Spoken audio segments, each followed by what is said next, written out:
So here we are back. The thing is, we were covering switch statements last time and now we're starting with while statements. You see my computer is lagging up quite hard right now. And it's because of this while statement. Right there. Let's say we put a break right there.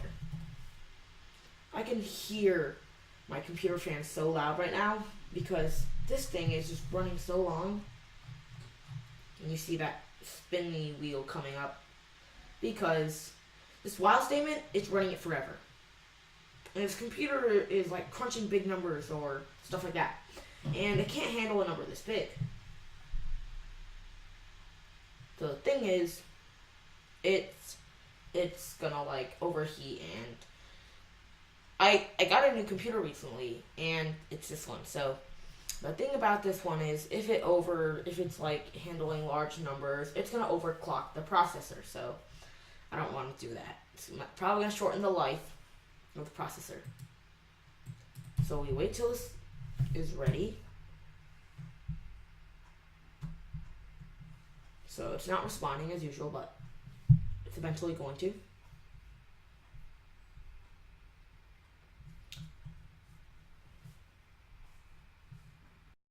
So here we are back.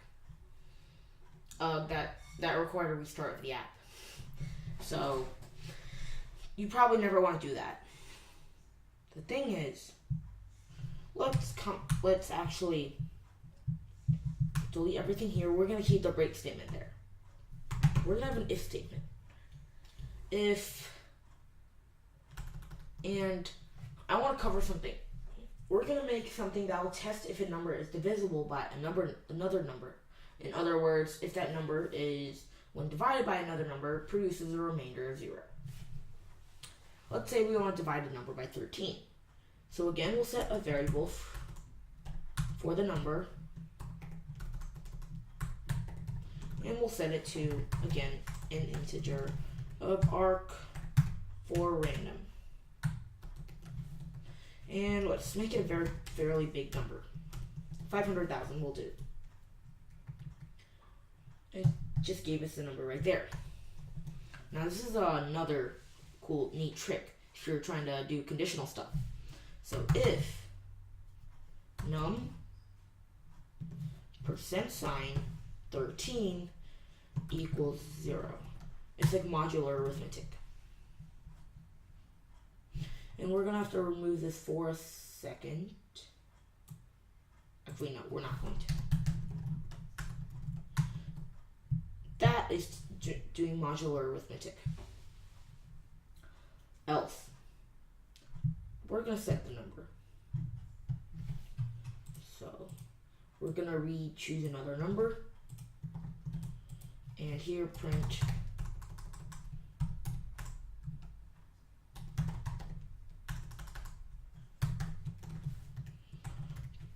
a number divisible by 13. And we put a backslash and parentheses, and we're gonna put num in there.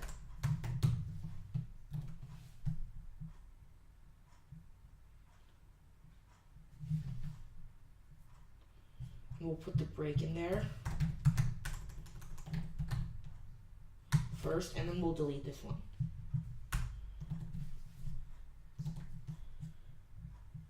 What is the number?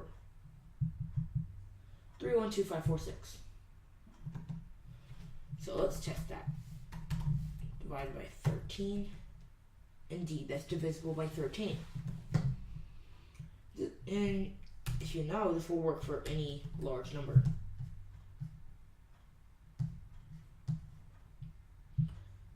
Four, five, five, something. Oh, put some spaces there. That's why. And you see, it tells you how many times it executed it. See? It gives you a graph of the value of the numbers. And you can do this for any number. So let's say we want to do like a prime number. So we'll choose 97. And we'll put 97 instead. So we'll look at that. 49889622.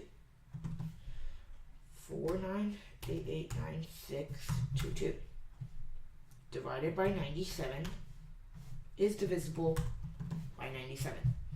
So we can see this will work every single time because it's gonna execute